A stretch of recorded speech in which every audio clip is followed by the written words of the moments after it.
ជំរាបសួរលោកគ្រូក៏ដូចជាសួស្តីអ្នកទាំងអស់គ្នាថ្ងៃនេះខ្ញុំលើកយក topic មួយគឺ PP network PP comment ដែលខ្ញុំមាន requirement ចំនួន3ដែលលើកមកយកបង្ហាញនៅថ្ងៃហ្នឹងទី1គឺពាក់ព័ន្ធទៅនឹងការ show username ទី2យើង list យកតែ3 line ទេនៅក្នុង list របស់យើងហើយចំណុចទី3គឺ create file ហើយនឹង write file កន្លែងនេះយើងអាចប្រើ Vim ក៏បានយើងប្រើ Nano ក៏បានដែរចឹងដោយយើងប្រើប្រាស់ទៅលើ SSH នៅក្នុង PowerShell ចំណុច SSH ហ្នឹងក៏ខ្ញុំបាននិយាយម្ដងហើយគឺពាក់ព័ន្ធទៅនឹង video SSH ហ្នឹងដែលយើងប្រើប្រាស់ command SSH connect ទៅកាន់ PowerShell ដោយយើងវា IPA នៅក្នុងVirtualBox នៅក្នុង Linux របស់យើងហ្នឹង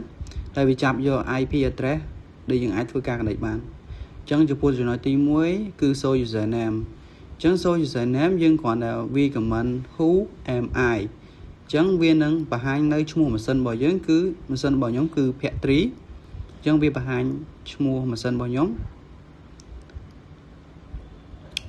ចំពោះចំណុចទី2គឺ list and text 3 line អញ្ចឹងយើង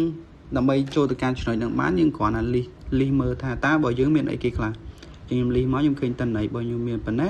មួយម្យ៉ាងវិញទៀតយើងអាចធ្វើការវាយ command ls.lx ដើម្បីងាយស្រួលក្នុងការមើលតើ file របស់យើងមានអីគេខ្លះហើយមានជួរទីប្រមាណអញ្ចឹងវាងាយស្រួលការឆែកហើយក៏វាអាចបញ្ជាក់នៅ KB នៅក្នុងហ្នឹងផងដែរដូចរបស់ខ្ញុំអញ្ចឹងគឺ 4.0k ចំពោះចំណុចទី3វិញពាក់ព័ន្ធនឹងការ create file ហើយនឹង write file អរចេស្រីចំពោះចំណុចទី2ខ្ញុំធ្វើការចាប់យកតែ head ដក3ខាងលើឯងអញ្ចឹង ls.lx nl head ដក3អញ្ចឹងវាបង្ហាញនៅ list នៅខាងលើចំនួន3ដោយវាចាប់យកចំនួនតែ3 line ទេដោយយើងប្រើប្រាស់ទៅលើ head ដក3បន្ទាប់មកទៀតយើងចូលទៅកាន់ចំណុចរបស់យើងវិញគឺពាក់ព័ន្ធទៅនឹងការ create file ហើយនឹង write file កន្លែងហ្នឹងយើងអាចប្រើប្រាស់ Nano ក៏បានប្រើ Vim ក៏បានដែរចំពោះលក្ខខណ្ឌអ្នកដែលអត់ទាន់មាន Vim យើងអាចប្រើប្រាស់ command sudo apt install vim អញ្ចឹងនៅក្នុងលក្ខខណ្ឌដែលយើងអត់ទាន់មានម៉ាស៊ីនរបស់យើងអត់ទាន់មាន Vim យើងអាចវា command ហ្នឹងបានយើងវាយ Vim មកហើយឈ្មោះ file របស់យើង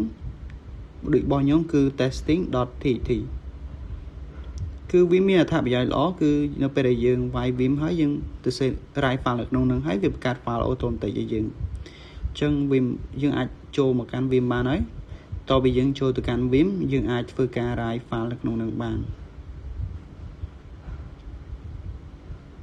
អញ្ចឹងខ្ញុំធ្វើការ write នៅ file មួយចំនួននៅក្នុង Vim របស់ខ្ញុំ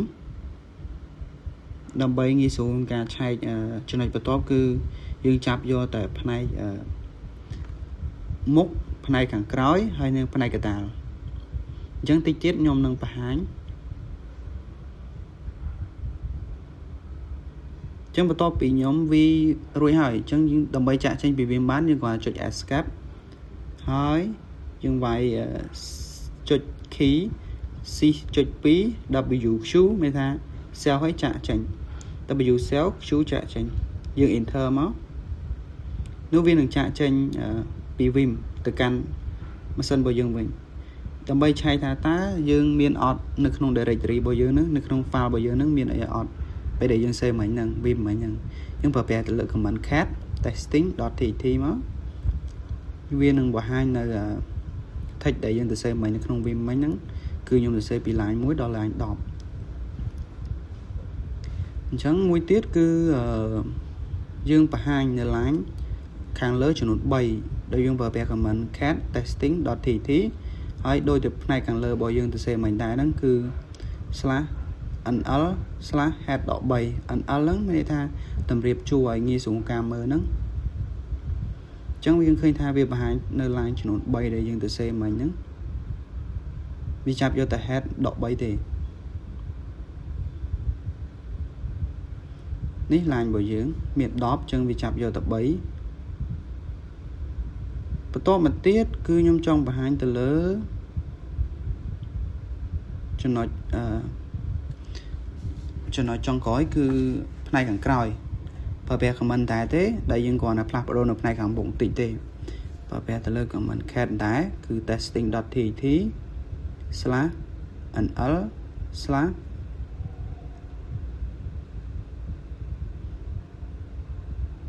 អញ្ចឹងវាបង្ហាញនៅចំណុចline ចុងក្រោយរបស់អស់ហ្នឹងគឺចំនួន3គឺ8 9 10 line 8 9 10អញ្ចឹងបន្ទាប់ពីយើងទៅសេបានជោគជ័យហើយខ្ញុំចង់ឆែកក្នុងលក្ខខណ្ឌចាប់យកផ្នែកនៃកតាលតួអក្សររបស់យើងហ្នឹងគឺ line របស់ខ្ញុំចង់បានពី4ទៅដល់7អញ្ចឹងយើងអាចប្រើប្រាស់ comment ដែរគឺ cat testing.tt ដោយយើងប្រើប្រាស់ /nl ដែរ /sit ហើយយើងប្រើប្រាស់ .n គឺអត់តន់បង្ហាញអីទាំងអស់តមកទៀតយើងចុចយើង apostrophe នឹងមកហើយយើងវាយនៅក្នុង line នេះយើងចង់បានទីប្រមាណដូចខ្ញុំដាក់ទី4ដល់ទី7ហើយយើងវាយ p ពីក្រោយគឺមានន័យថា p ហ្នឹងគឺតំណាងឲ្យ print អញ្ចឹងយើង print យកតែផ្នែកនៃកតាលគឺទី4ដល់ទី7ទេ line របស់យើងហ្នឹងយើងឃើញថាអញ្ចឹងយើងទទួលបានទី4ដល់ទី7បានជោគជ័យហើយអញ្ចឹងចំពោះ comment របស់យើងមានប៉ុណ្្នឹងទេគឺ head thol ហើយនិង sit អញ្ចឹងបន្ទាប់ពីយើងទៅសេហើយគឺចំពោះចំណុចទាំងអស់ហ្នឹងគឺខ្ញុំមានប៉ុណ្្នឹងទេ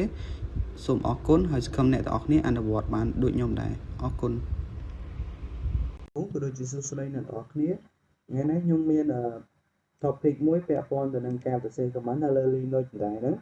ដោយខ្ញុំប្រើប្រាស់ទៅលើ PowerShell ដែលផ្នែកទៅកាន់ SH ជាធម្មតាចំពោះថ្ងៃនេះដែរគឺខ្ញុំមានចំនួន3 part ដែលពាក់ព័ន្ធទៅនឹង package PP comment ហើយ firewall និង firewall ដោយការងាររបស់ខ្ញុំដែរគឺខ្ញុំ connect ទៅកាន់ SH ចំពោះមុននឹងចូលធ្វើការ topic របស់យើងនឹងធ្វើការឆែកសិនដើម្បីបង្ហាញអ្នកនរគ្នាគឺខ្ញុំចូលនៅលើឈ្មោះ directory របស់ factory ហើយ YPWD គឺខ្ញុំចូលនៅលើ home ឈ្មោះ factory អញ្ចឹងចំពោះចំណុចទី1របស់យើងគឺពាក់ព័ន្ធទៅនឹងធ្វើការ update package list ដោយខ្ញុំប្រើប្រាស់ command sudo apt update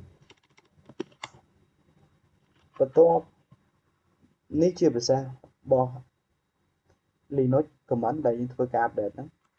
ដោយសារតែខ្ញុំចេញតិចហ្នឹងគឺដោយសារខ្ញុំធ្លាប់ update ដោយសារខ្ញុំ update ហើយបន្តមកទៀតទៅលើចំណុចទី2គឺ upgrade all install package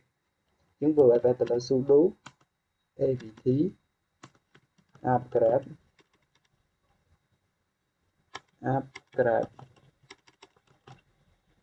upgrade .y មានន័យថាគឺយើង automatic say yes ទៅកាន់ system ហ្នឹងដើម្បីអីកុំឲ្យនៅពេលដែលយើង sudo apt upgrade ហើយ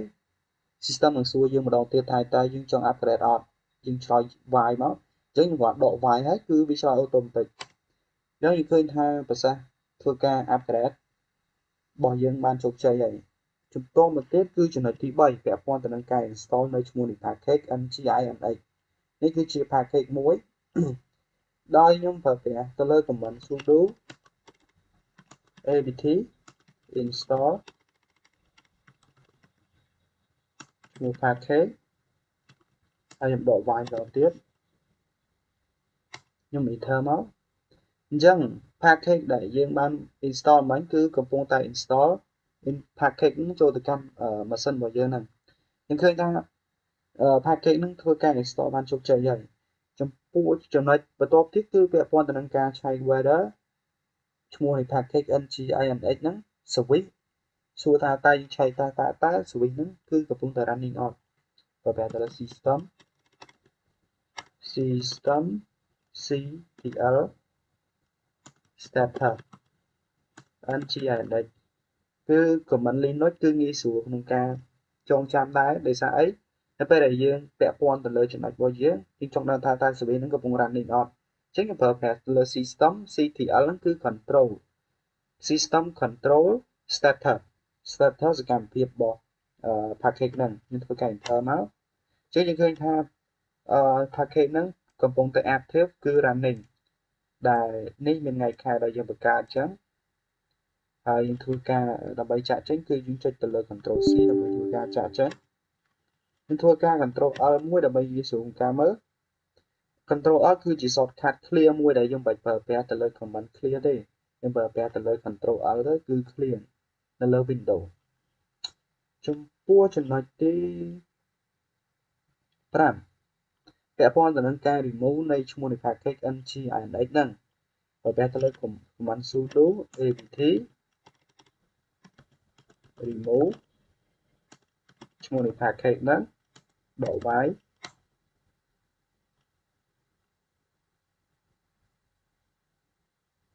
ចឹងយើងឃើញថា package ដែលយើងបាន install មិញ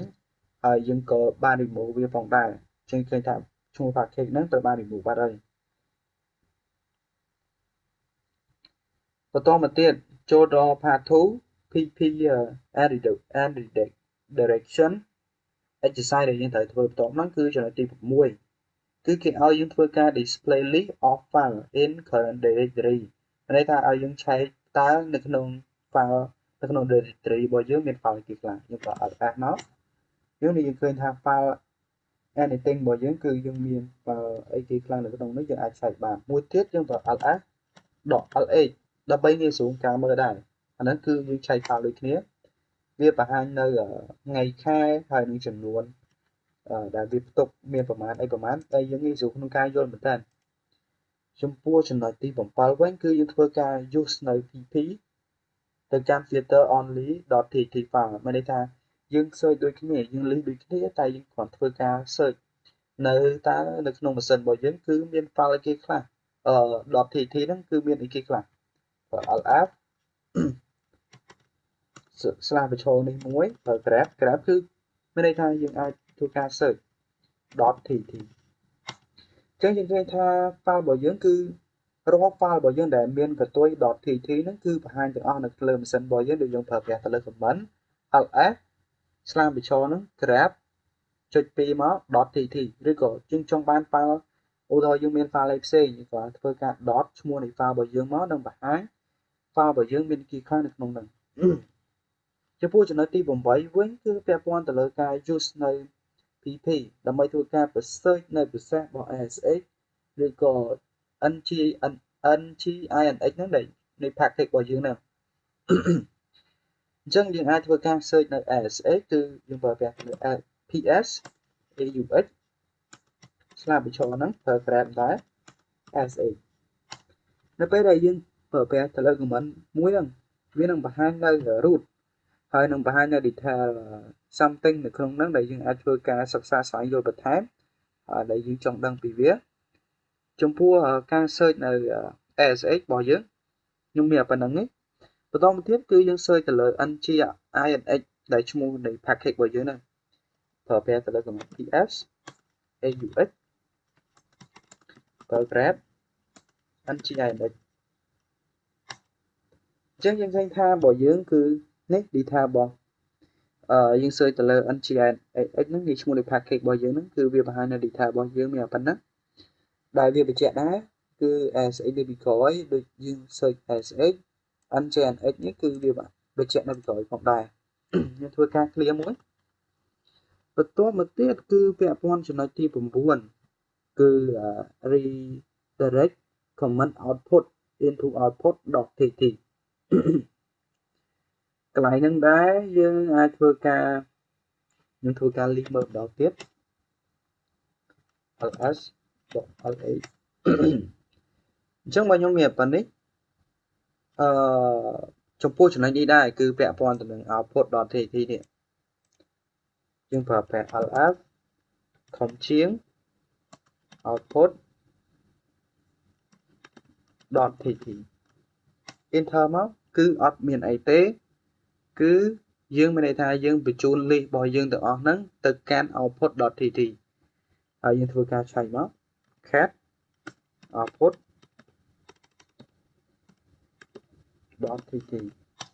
អញ្ចឹង file ដែលយើងមានមិញហ្នឹងគឺវាមានថា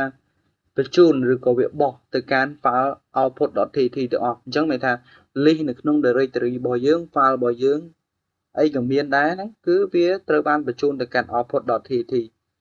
cứ nghi xuống không ca phở bè mà ta để dùng phở bè từ LS thom chiên nhà thom chiên nó mua để vào bởi dương tới giống mấy tao ly để miền tự nó cứ tới bình chun được can output đầu thì để vào để dương chọn video tới can năng trong pua party bay vẽ pon từ năng firewall exercise đại dương dạy bàn tha UFW trong pua cho nói tị đọc năng đá cứ những thôi cái checkនៅ firewall setter តាយើងចង់ដឹងថាតើ firewall setter របស់យើងគឺ inactive ឬក៏ active ខ្ញុំប្រើប្រាស់ទៅលើ command sudo ufw starter អញ្ចឹងយើងឃើញថា sudo ufw របស់យើងគឺ active ដែលខ្ញុំបាន enable វានឹងដំបូងអ្នកទាំងអស់គ្នាទៅពេលដែលវាយទៅគឺ inactive អញ្ចឹងយើងអាចនេះដូចជាចំណុចទី11នេះគឺពាក់ព័ន្ធទៅនឹង enable firewall បើពាក់ទៅលើ sudo ufw enable ដូចខ្ញុំអញ្ចឹងដូចខ្ញុំactive ហើយអញ្ចឹងខ្ញុំចង់ឲ្យវាទៅកាន់inactive វិញដើម្បីឲ្យដូចអ្នកទាំងអស់គ្នាហើយខ្ញុំធ្វើការឆែកម្ដងទៀតenable នេះមានន័យថាយើង enable ពី inactive មក active មានថាដំបូងរបស់យើងឆែកមកគឺ inactive នៅប្រហែលពីយើងប្រើប្រាស់ទៅលើ command មួយនេះដើម្បីឲ្យ UFW យើងគឺ enable គឺ active ចំពោះចំណុចទី12វិញគឺពាក់ព័ន្ធទៅនឹងការ load port 80ប្រើប្រាស់ទៅលើ sudo UFW hello 80ចឹងខ្ញុំឃើញថាយើងបានធ្វើការ hello UFW នៃ port 80ហ្នឹងហើយចំពោះចំណុចទី13គឺពាក់ព័ន្ធនឹងការ hello ASX service ដូចគ្នាដែលយើងប្រើប្រាស់ command ដែរគឺ sudo UFW hello ASX នេះយើងក៏បានធ្វើការ ASA ដូចគ្នាយើងអាចអានបាននេះគឺ skipping adding exiting rule កន្លែងហ្នឹងដូចជាខ្ញុំធ្លាប់បាន add ម្ដងដែរខ្ញុំធ្វើការ load ម្ដងដែរនេះគឺកន្លែងម្ដងនេះខ្ញុំធ្វើការ load ធ្លាប់ load ម្ដងហើយអញ្ចឹងគឺវាបង្ហាញនៅតន័យដែលខ្ញុំធ្លាប់ load ហ្នឹងនេះជា command ទី14ដែលយើងត្រូវមើលហ្នឹងគឺពាក់ព័ន្ធនឹងការ check firewall status គេហ្នឹងមានន័យថាយើងឆែកតើ firewall status របស់យើងមានអីគេខ្លះហើយ allow អីគេខ្លះដូចខ្ញុំបាន allow មកអញ្ចឹងយើងប្រើប្រាស់ទៅលើ sudo ufw status នេះយើងឃើញថាអ្វីដែលយើងបាន allow មកហ្នឹងគឺវានឹងបង្ហាញទាំងអស់ដែលយើងបាន allow ដូចជា UFW ទៅលើ allow port ហើយនឹង allow ទៅកាន់ ASX ហើយមួយទៀតគឺពាក់ព័ន្ធទៅនឹង status របស់ firewall ដែរដែលយើងធ្វើការ enable ពី inactive មក active ដែលយើងឃើញ status ជាក់ស្ដែងគឺ active ចំពោះចំណុចបន្ទាប់ទៀតគឺដូចជាខ្ញុំបង្ហាញអស់ហើយខ្ញុំមានប៉ុណ្្នឹងទេឲ្យអ្នកទាំងអស់គ្នាអាចធ្វើការសាកល្បងខ្លួនឯងបាននិងធ្វើការសិក្សាស្វែងយល់បន្ថែមពាក់ព័ន្ធទៅលើ Linux command ដែលនៅពេលដែលយើងធ្វើការនៅពេលដែលយើងយល់ឬក៏យើងធ្វើការទៅគឺយើងងាយស្រួលជាងមុននៅពេលដែលយើងចេះនៅលើ command Linux ហ្នឹងដោយងាយស្រួលខ្លាំងមែនតើដែល Linux គឺអាចផ្ដល់ឱកាសឲ្យយើងស្វែងយល់បានកាន់តែច្រើនហើយខ្ញុំធ្វើការជា Control L ដើម្បីចាកចេញអញ្ចឹងចំពោះចំណុចរបស់ខ្ញុំគឺមានតែប៉ុណ្្នឹងទេខ្ញុំអរគុណអ្នកទាំងអស់គ្នាហើយក៏អរគុណលោកគ្រូជំរាបសួរលោកគ្រូក៏ដូចជាសួស្តីអ្នកទាំងអស់គ្នាថ្ងៃនេះយើងមកលើកធានបទមួយពាក់ព័ន្ធទៅនឹងការ connect AWS connect ទៅកាន់ ASX ហើយយើងប្រើប្រាស់ account ជាមួយ AWS អញ្ចឹងដើម្បីធ្វើការ connect AWS ទៅកាន់ ASX បានយើងត្រូវចូលទៅកាន់ AWS ហើយស៊ើបថា EC2 យើងឃើញ EC2 នៅលើគេហើយយើងចុចមក បន្តមកទៀតយើងធ្វើការជ្រើសរើសហើយនេះកន្លែងហ្នឹងគឺកន្លែងសំខាន់ដែរដែលវាមានតម្លៃពូថ្លៃហើយយើងចុចធ្វើការ instant មកហើយយើងមើលពាក្យមួយគឺ line instant ហើយយើងបង្កើតនៅ web server របស់យើងមកអ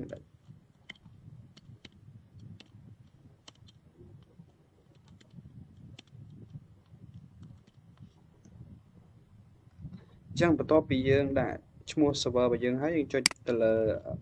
Ubuntu server តទៅទៀតយើងជ្រើសរើសយកអាណាគេដែលមាន version ទាបជាងគេតទៅទៀតយើងចុះមកក្រោមកន្លែងនេះគឺជាកន្លែងសំខាន់មួយដែល keypad នេះដែលយើងអាចធ្វើការ create នៅ keypad ថ្មីហើយយើងកុំភ្លេច allow នៅ SSH ផងដែរយើងចុច create មកយើងដាក់ឈ្មោះមក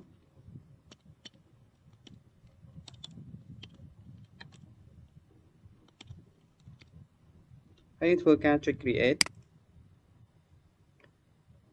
បន្ទាប់ពី create success ហើយយើងចូលទៅមើល file យើងនៅលើ folder មួយណាអញ្ចឹងខ្ញុំខាត់វាមកនៅលើ folder desktop អញ្ចឹងខ្ញុំដាក់នៅលើ folder desktop បន្ទាប់ពីយើងហើយយើងធ្វើការចុច line instant យើងធ្វើការរងចាំវារយៈពេលបន្តិចដើម្បីធ្វើការ line អញ្ចឹងយើងឃើញថា message យើងបានជោគជ័យហើយបន្តមកទៀតយើងចុចទៅលើ instant យើងឃើញថាបច្ចេករបស់យើងកំពុងតែធ្វើការ running អញ្ចឹងយើងរងចាំរហូតតឃើញ status របស់វាគឺ check 3/3 អញ្ចឹងយើងធ្វើការរងចាំវាបន្តិចអញ្ចឹងបន្ទាប់ពីយើងរងចាំមួយសន្ទុះគឺ server របស់យើងធ្វើការ run success ហើយយើងធ្វើការចុចទៅលើ server ដែល link នេះហើយយើងរកមើលពាក្យថាយើងចុច connect មកបន្ទាប់ពី connect ហើយគឺserver របស់យើងគឺឲ្យ requirement ខ្លះដែលយើងធ្វើការ run command នេះនៅលើចំពោះ Windows យើង run នៅលើ Git bash បន្ទាប់ពីយើងរួចហើយយើងចុច mouse ស្ដាំហើយយើងយកពាក្យថា open Git bash យើងមុននឹងចូលយើងធ្វើការឆែកសិនគឺ ls អញ្ចឹងយើងឃើញថា file របស់យើងស្ថិតនៅលើ desktop បន្ទាប់ពីយើងបាយ ls ហើយយើងចូលទៅកាន់ browser របស់យើងហ្នឹងហើយយើង copy យើងផាសមកតមកទៀតគឺកន្លែងនេះគឺជាកន្លែងដែលយើង connect ទៅកាន់ SSH copy មកហើយយើង enter យើងបាយ yes មក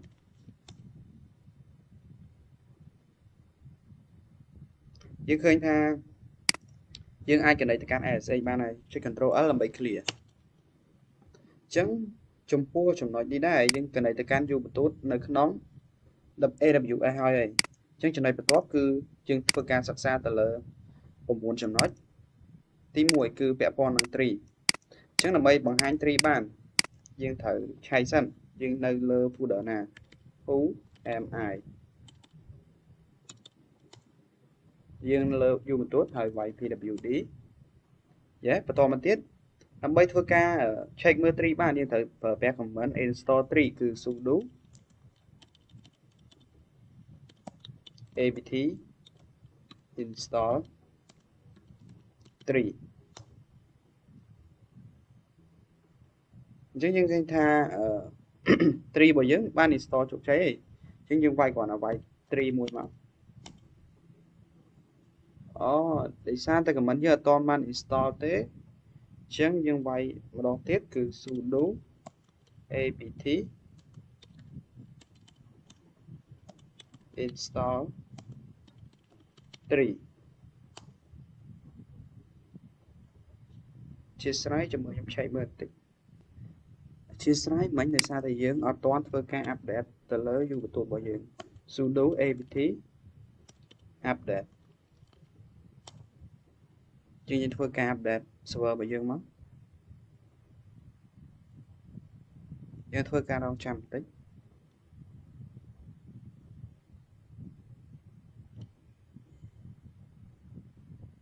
តទៅយើង update ហើយយើងចុច Ctrl L ដើម្បី clear យើងវាយមួយទៀតគឺ sudo ABT upgrade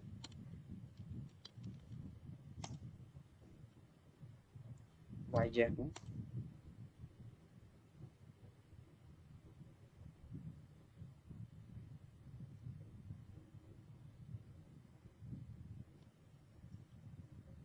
ន្ទាប់ពីយើងបង្ហាញការ upgrade ជោគជ័យវានឹង load បាននេះយើងចុច Ctrl L មកដើម្បី clear ងាយស្រួលការមើលបន្តមកទៀតយើងធ្វើការ install នៅ tree គឺចំណុចទី1គឺ sudo apt install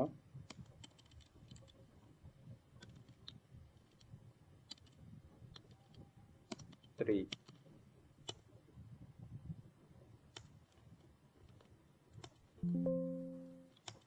ឲ្យសារខ្ញុំវាយច្រឡំមិញ clear ចោលសិន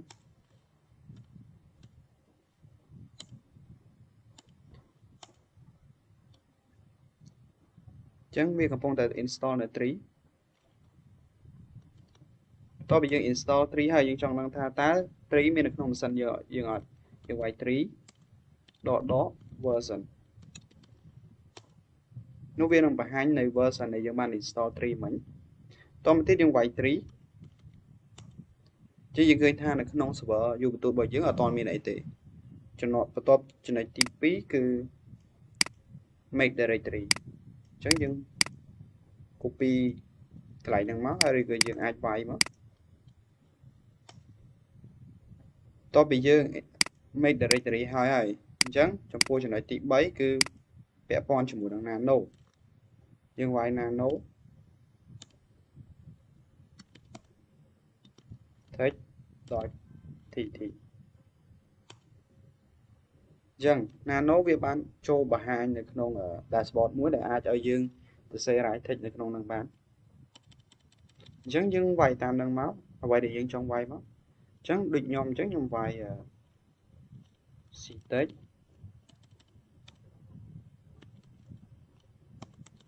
in session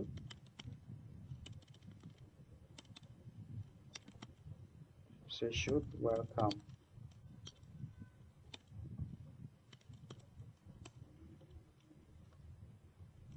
ctext welcome I am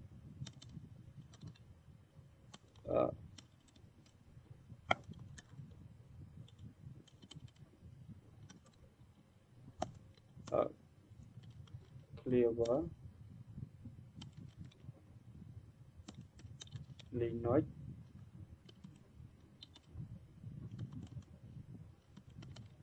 student I will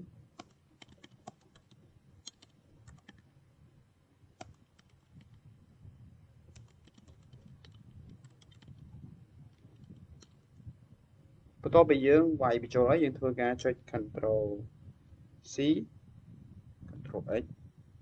ហើយយើងវាយមកបន្ទាប់ពីយើងចាក់ចេញហើយយើង cat មើលយើង tab មកដោយសារយើងសរសេរហើយអញ្ចឹងបន្ទាប់ពីយើងឃើញថាតន័យរបស់យើងគឺចូលនៅក្នុង text.tt ហើយដែលយើងបាន nano មិញហ្នឹងអញ្ចឹងចំណុចបន្ទាប់គឺពាក់ព័ន្ធទៅនឹង cp អញ្ចឹងយើងវាយ cp text.tt 001 slash ហើយយើង arrow key ឡើងលើមកចំណុចបន្ទាប់002វាយទៅ0មកហើយយើងអាចធ្វើការ tab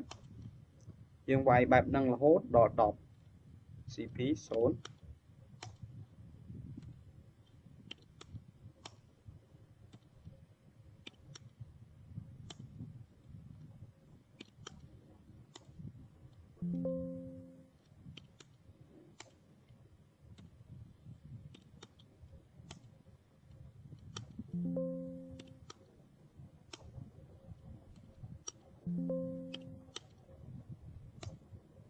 ចឹងបន្ទាប់ពីយើងវាយហើយយើងធ្វើការ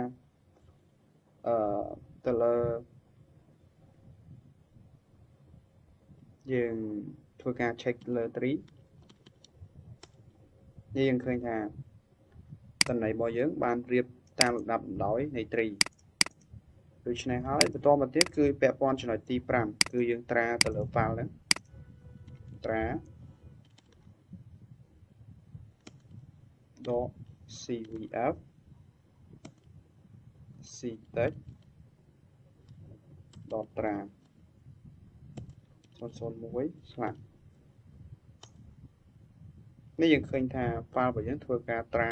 ទៅលើ file ទាំងអស់ហ្នឹង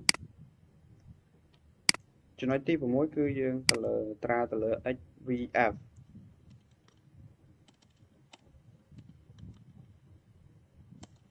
hvf ctext ត្រានេះយើងឃើញដូចគ្នាបន្តមកទៀតគឺពាក់ព័ន្ធចំណុចទី7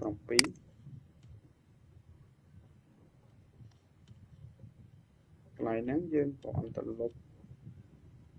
នេះមកយើងត្រា .gzip ctext ត្រានេះយើងឃើញថា file របស់យើងបានទៅជា ctext ត្រាហើយតទៀតចំណុចទី8ពាក់ព័ន្ធទៅនឹងត្រាទៅលើ .xzvf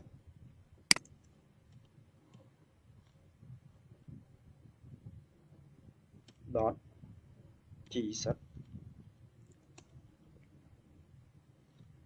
ចំណុចទី8របស់យើងបានហើយតមកទៀតគឺពាក់ព័ន្ធចំណុចទី9យើងវាយមួយទៀតមកគឺយើងធ្វើការ zip ទៅលើ file ទាំងអស់ហ្នឹង .v ctext .zip 001 slash អញ្ចឹងដោយសារតែយើងអាច zip បានគឺយើងអត់ទាន់ធ្វើការ install នៅ zip អញ្ចឹងយើងគ្រាន់វាយ command sudo apt install zip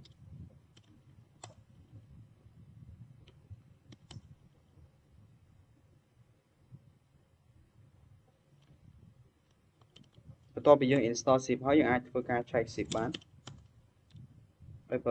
zip version នេះឃើញថា zip របស់យើងគឺ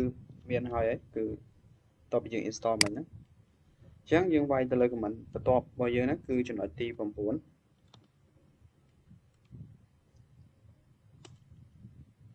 ្ទាប់ពីយើងបានវាយហើយគឺវាបង្ហាញនៅ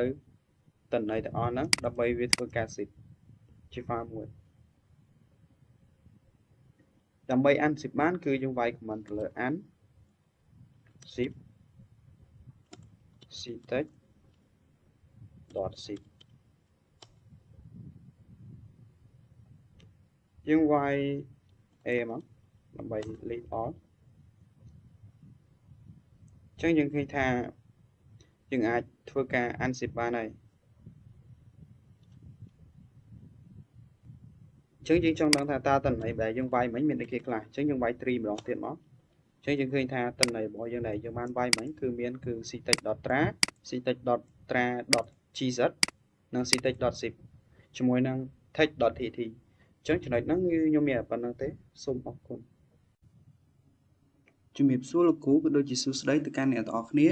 ថ្ងៃនេះខ្ញុំមានប្រធានបទមួយពាក់ព័ន្ធទៅនឹង STP server ដែលយើងធ្វើនៅលើ EC2 នៅក្នុង AWS អញ្ចឹងថ្ងៃហ្នឹងដែរគឺយើងធ្វើពាក់ព័ន្ធទៅនឹង STP server ម្ដងអញ្ចឹងដើម្បីទៅចូលប្រធានបទយើងគឺយើងត្រូវទី1យើងត្រូវចូលទៅកាន់ dashboard ហ្នឹងហើយទៅមើលពាក្យថា security group ហើយយើងបង្កើតនៅ security group មួយមកដែលយើងត្រូវទៅដាក់នឹង step បន្តទៀតអញ្ចឹងដូចរបស់ខ្ញុំអញ្ចឹងខ្ញុំដាក់ហើយអញ្ចឹងអ្នកទាំងអស់គ្នាអាចមើលបានកន្លែងហ្នឹងគឺយើងត្រូវបង្កើតនៅ security group គឺទី1យើងដាក់ឈ្មោះ security group យើងហើយបន្តមកទៀតគឺយើងវាយទៅតាមហ្នឹងហើយយើង complete មួយទៀតគឺពាក់ព័ន្ធទៅនឹងការ add row អញ្ចឹងនៅពេលដែលអ្នកទាំងអស់គ្នាបង្កើតនៅ security group ហើយវានឹងបង្ហាញបែបចេះអញ្ចឹងយើង complete ចូលទៅកាន់ link ហ្នឹងហើយ rule មកហើយយើងចូលទៅ add rule វាមួយដើម្បី allow SH នៅលើ AWS នោះយើងធ្វើការ access ចូលនេះយើង complete យក type ជា all TCP ហើយ custom 000ហើយតំទី description នេះដាក់ថា for learning ចឹងទៅតំទៀតគឺយើងចុចថាពាក្យថា cell rule ចឹងទៅហើយខ្ញុំចូលទៅកាន់ EC2 វិញចំណុចបន្ទាប់គឺទៅលើ instance អញ្ចឹងយើងធ្វើការបង្កើតនៅ line instance ថ្មីមួយដែលខ្ញុំដាក់ថា FTP server demo អញ្ចឹងខ្ញុំដាក់ឈ្មោះអ្នកនរគ្នាដាក់អីក៏បានតែខ្ញុំដាក់ថា STP server demo អញ្ចឹងបន្ទាប់ទៀតគឺយើងក៏លេខទៅមើលកន្លែងនេះគឺយើងយកពាក្យថា Ubuntu ហើយអ្នកនរគ្នាកុំភ្លេចឆែកមើលកន្លែងនេះផងចំពោះចំណុចបន្ទាប់ទៀតគឺយើងអូសទៅក្រោមមកយើងរកមើលពាក្យថា create key pair អញ្ចឹងដើម្បីបង្កើត instance មួយបានដើម្បីធ្វើការ access ទៅកាន់ AWS បានយើងត្រូវបង្កើត key pair ថ្មីមួយអញ្ចឹងខ្ញុំដាក់ថា FTP server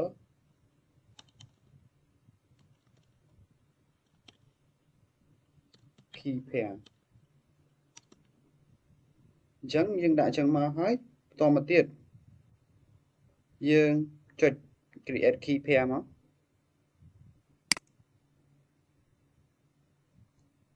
អញ្ចឹង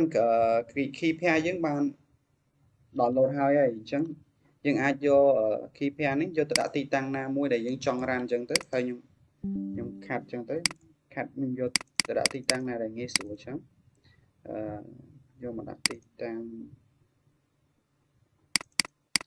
folder របស់ខ្ញុំបន្តមកទៀតបន្ទាប់ពីយើងបង្កើត key pair ហើយគឺយើងក៏លេខទៅមើលខាងក្រោមនេះគឺជាកន្លែងដែលយើងបង្កើត security group មិញយើងគ្រាន់តែ select ទៅលើ group នឹងហើយទៅយើងយកពាក្យថាដែល group របស់ security group ដែលយើងបង្កើតមិញហ្នឹងហើយចំពោះកន្លែងនេះគឺ config storage យើងអាចដាក់8ក៏បានយើងដាក់10ក៏បាន20ក៏បានទៅតាមកុំព្យូទ័ររបស់អ្នកទាំងអស់គ្នាអញ្ចឹងបន្តទៀតគឺយើងចុចពាក្យថា line instance យើងរងចាំវាប្រហែលមួយបន្តិចអញ្ចឹងយើងឃើញថា instance របស់យើងបានបង្កើតហើយយើងចូលទៅកាន់ instance វិញម្ដងទៀតអញ្ចឹងយើងរងចាំរហូតតតែ instance របស់យើងគឺ check path ដូច instance លើដែលខ្ញុំធ្លាប់បង្កើតពីមុនមកអញ្ចឹងយើងធ្វើការរងចាំវាបន្តិចដោយសារតែកន្លែងហ្នឹងវាធ្វើការ check រៀងយូរបន្តិចអញ្ចឹងយើងឃើញថារបស់យើងបាន check path ហើយបន្តមកទៀតគឺយើងត្រូវធ្វើគឺយើងឃើញថា instance របស់យើងបាន path ហើយយើងចុចទៅលើ instance ID មកបន្តមកទៀតយើងចុចពាក្យថា connect ហើយចូលទៅកន្លែងខាងមើលខាងក្រោមគឺមាន block public IP មួយដែលយើងធ្វើពាក់ព័ន្ធទៅនឹង file Sela អញ្ចឹងយើងត្រូវការ copy IP នឹងទុកដើម្បីធ្វើការពាក់ព័ន្ធទៅនឹង file Sela បន្តមកទៀតយើងចូលទៅកាន់ SM Season Manager កន្លែងហ្នឹងASA client កន្លែងហ្នឹងគឺយើងត្រូវ copy CH mode ដើម្បីធ្វើការ run ទៅលើ gate bus ហើយមួយទៀតយើង copy ទៅលើ SH មួយដែរ SH នេះគឺវាផ្លាស់ប្ដូរនៅពេលដែលយើងបិទបើក server អញ្ចឹងយើងឃើញថាយើង copy ហើយបន្តមកទៀតចំណុចដែលយើងត្រូវធ្វើបន្ទាប់គឺពាក់ព័ន្ធទៅនឹងការ run ទៅលើ git bash អញ្ចឹងបើសិនជាអ្នកនរគ្នាអត់ទាន់មាន git bash ទេអាចចូលទៅកាន់ browser អាច search ពាក្យថា git download បានអ្នកនរគ្នាអាចធ្វើការ download git ហើយធ្វើការ set up បានអញ្ចឹងដោយសារតែខ្ញុំមានហើយអញ្ចឹងខ្ញុំធ្វើការចូលទៅកាន់ folder ដែលខ្ញុំមាន key pair ហ្នឹងយើងគ្រាន់តែ mouse ស្ដាំទៅលើហ្នឹងមកហើយរកពាក្យថា git bash អញ្ចឹងបន្ទាប់ពីបង្ហាញនៅ git bash ដែលយើងឈរទៅលើ folder មួយនេះទីតាំងមួយហ្នឹងយើងគ្រាន់តែយើងធ្វើការ list មើលមកយើងឃើញថានេះគឺជា key pair របស់យើងដែលមានហើយអញ្ចឹងចំណុចបន្ទាប់គឺយើងយក ch mode នេះយកមកផាសនៅក្នុង git bash យើងគ្រាន់ mouse ស្ដាំហើយផាសមកមួយទៀតគឺ SH យើង copy មួយទៀតផាសមកជាងយើងគ្រាន់តែវាយ yes មក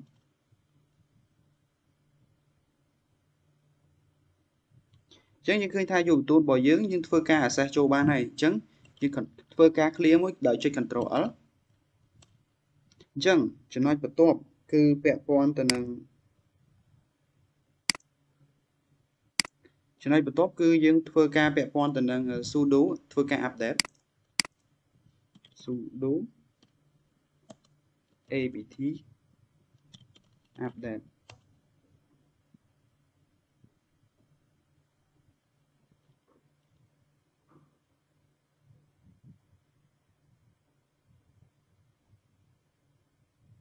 អញ្ចឹងបន្ទាប់ពីយើង update ហើយយើងធ្វើការ clear មួយមកដើម្បីងាយស្រួលមើល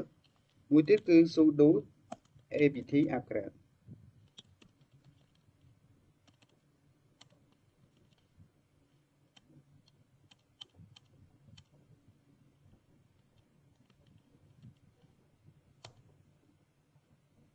យើងវាយយកមក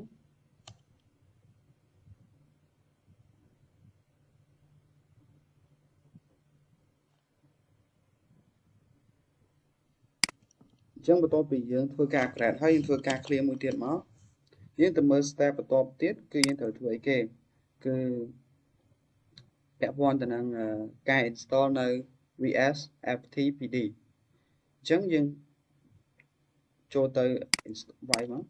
sudo apt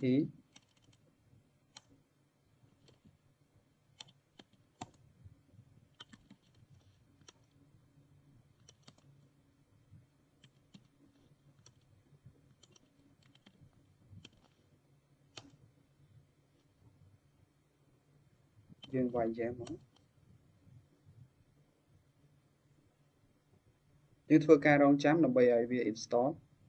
ញ្ចឹងបន្ទាប់ពីយើង install ហើយយើងធ្វើការ clear មួយទៀតដើម្បីងាយស្រួលក្នុងការមើល step បន្ទាប់ទៀតគឺពាក់ព័ន្ធទៅនឹងការ configuration on vsftpd.config ហ្នឹងគឺយើងធ្វើការដើម្បីឆែកគឺ cd/etc/enter អញ្ចឹងយើងឃើញថាយើងឈរទៅលើ etc ហើយអញ្ចឹងបន្តមកទៀតយើងធ្វើការ ylf -lh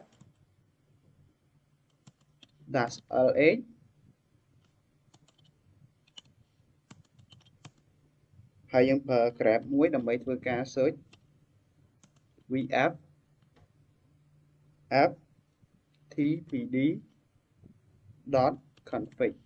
ហើយ enter មកអញ្ចឹងយើងឃើញថាយើងមានហើយបន្ទាប់ពីយើង install មិញហ្នឹង step បន្ទាប់ទៀតគឺយើងធ្វើពាក់ព័ន្ធទៅនឹងការ backup file ចឹងដើម្បីធ្វើការ backup file បានគឺយើងគ្រាន់តែប្រើប្រាស់ command ទៅលើ sudo cp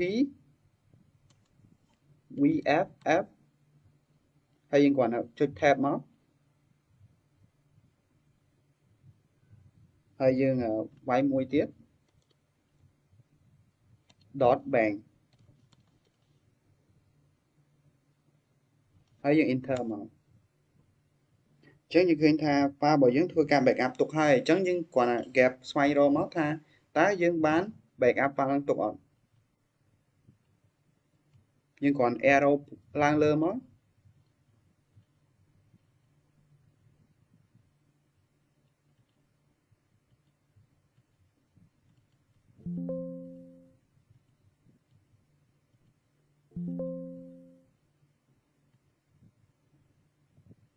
អញ្ចឹងដោយសារតែខ្ញុំ arrow អត់ឃើញទេគឺខ្ញុំវាយ lf-lh gap vs ហើយខ្ញុំចុច tab តទៅទៀតខ្ញុំ enter អញ្ចឹងយើងឃើញថា file backup របស់យើងគឺមានហើយអញ្ចឹង step បន្ទាប់ទៀតគឺយើងធ្វើពាក់ព័ន្ធទៅនឹងការកែទៅលើ configuration គឺទៅលើ sudo nano vf ftpd.config ហ្នឹងអញ្ចឹងយើងគ្រាន់តែវាយ sudo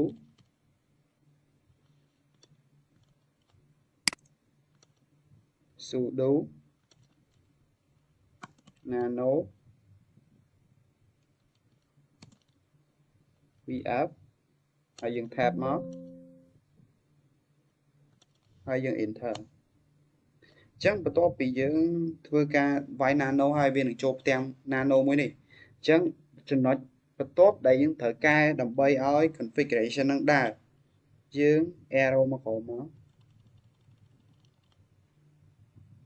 អញ្ចឹងយើង arrow មកក្រោមមកហើយយើងទៅរកមើលថាតើ local enable របស់យើង yes អត់ហើយបន្តមកទៀតគឺ uncomment writing enable yes ហើយ uncomment chroot local user yes អញ្ចឹងយើងធ្វើការ arrow មើលយើងធ្វើការដាក់ទាំងចេះដើម្បីងាយស្រួលមើល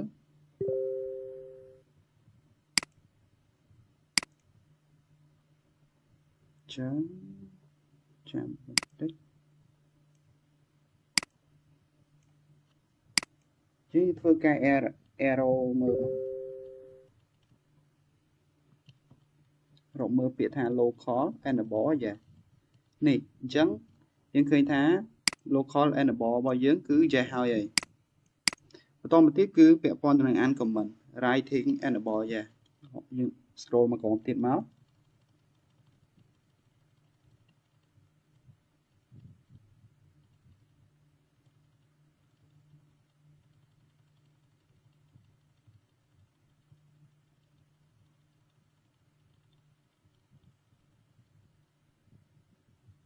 អញ្ចឹងបន្តមកយើងត្រូវមើលពាក្យហ្នឹង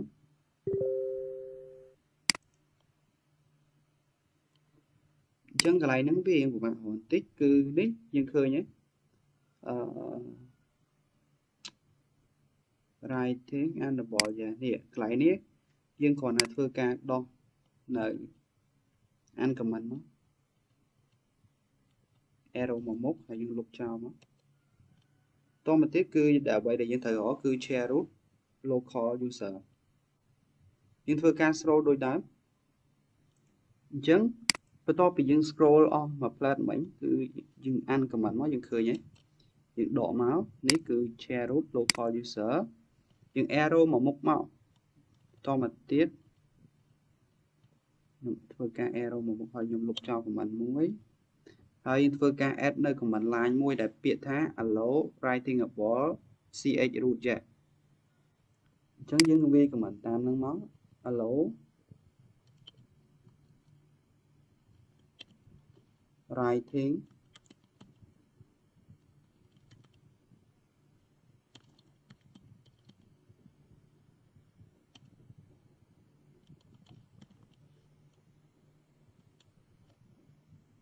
បន្ទាប់ពីយើងសរសេរអញ្ចឹងហើយបន្ទាប់ពីយើងសរសេរអញ្ចឹងមកហើយយើងត្រូវមើលមួយទៀតគឺ step ទី6គឺយើងគ្រាន់តែអូសទៅក្រោមទាំងអស់ឲ្យអស់មកយើងអូសឲ្យអស់មកតមកទៀតយើងធ្វើការវាយ command 3នេះចូលនៅខាងក្រោមហ្នឹងអញ្ចឹងបន្ទាប់ពីខ្ញុំសរសេរ command ហ្នឹងហើយចំណុចបន្ទាប់ទៀតគឺពាក់ព័ន្ធទៅនឹងអញ្ចឹង step របស់យើងគឺអស់ហើយយើងគ្រាន់តែធ្វើការ cell មក cell យើងគ្រាន់តែចុច control x ហើយ yes មក enter អញ្ចឹងចំណុចបន្ទាប់គឺពាក់ព័ន្ធទៅនឹងយើងធ្វើការ restart នៅ switch អញ្ចឹងគ្រាន់តែវាយទៅលើ sudo system ctl restart vfft pd enter មកបន្តមកទៀតពាក់ព័ន្ធទៅនឹងការឆែក status យើងគ្រាន់តែលុប restart មក status វិញមក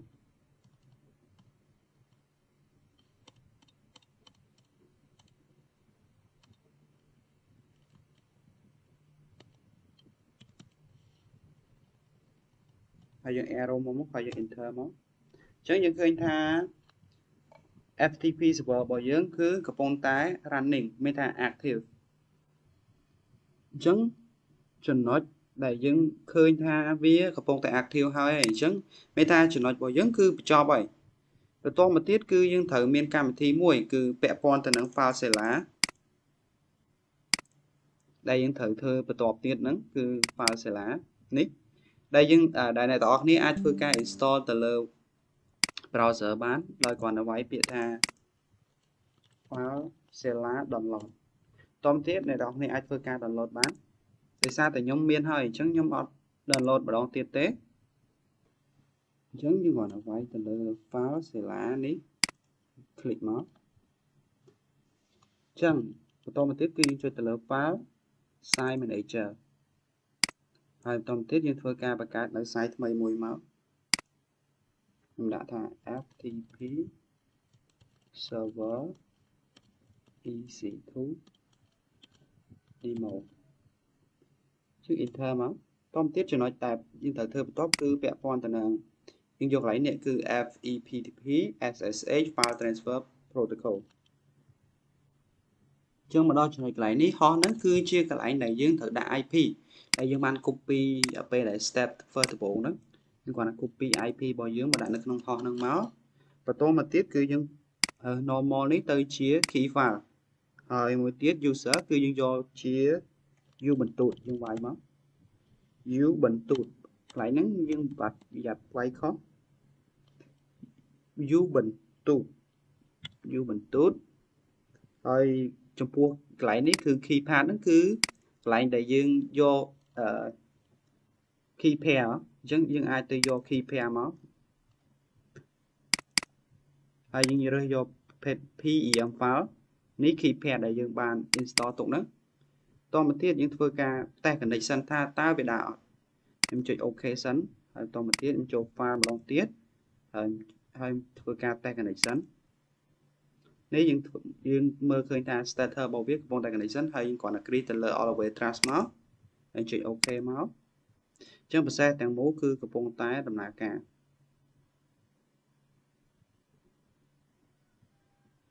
នេះយើងឃើញថារបស់យើង connect បានជោគជ័យហើយបន្តមកទៀតគឺយើងគ្រាន់តែចូលកន្លែងនេះមកយើងបង្កើត file ថ្មីមួយបង្កើត directory ថ្មីមួយឈ្មោះFTP client ហើយចូល FTP client មក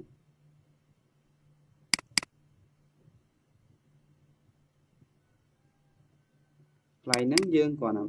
បង្កើតយើងអាចធ្វើការបង្កើត directory ថ្មីមួយបានហើយបង្កើត new file មកឧទាហរណ៍ខ្ញុំដាក់ថា learning.pt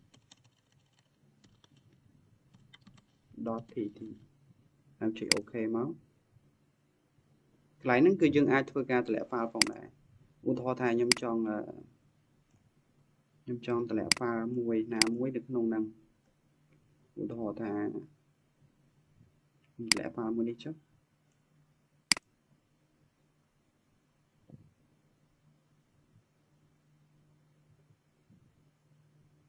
យើងធ្វើការរងចាំបន្តិចវាកំពុងតែពិសេសនេះយើងឃើញថា file របស់យើងបានតម្លាក់ចូលហើយអញ្ចឹងដើម្បីឆែកមើលថាតើនៅក្នុង YouTube server របស់យើងនេះទទួលបាន file ហ្នឹងនៅយើងគ្រាន់តែ cd ចេញមកហើយ ls មើលមកនេះយើងឃើញហើយតទៅទៀតយើង cd ចូល FTP client របស់យើងមក FTP client យើង tab មកហើយយើង ls មើលមកអញ្ចឹងនេះយើងឃើញហើយគឺ file របស់យើងគឺ learning.tt ហើយនឹង united document 2.pdf ដែលយើងបានទាញចូលមិញហ្នឹងអញ្ចឹងចំពោះចំណុចរបស់ខ្ញុំគឺខ្ញុំមានតែប៉ុណ្្នឹងទេហើយខ្ញុំក៏អរគុណអ្នកទាំងអស់គ្នាសម្រាប់ការទស្សនាអរគុណលោកគ្រូហើយក៏អរគុណអ្នកទាំងអស់គ្នា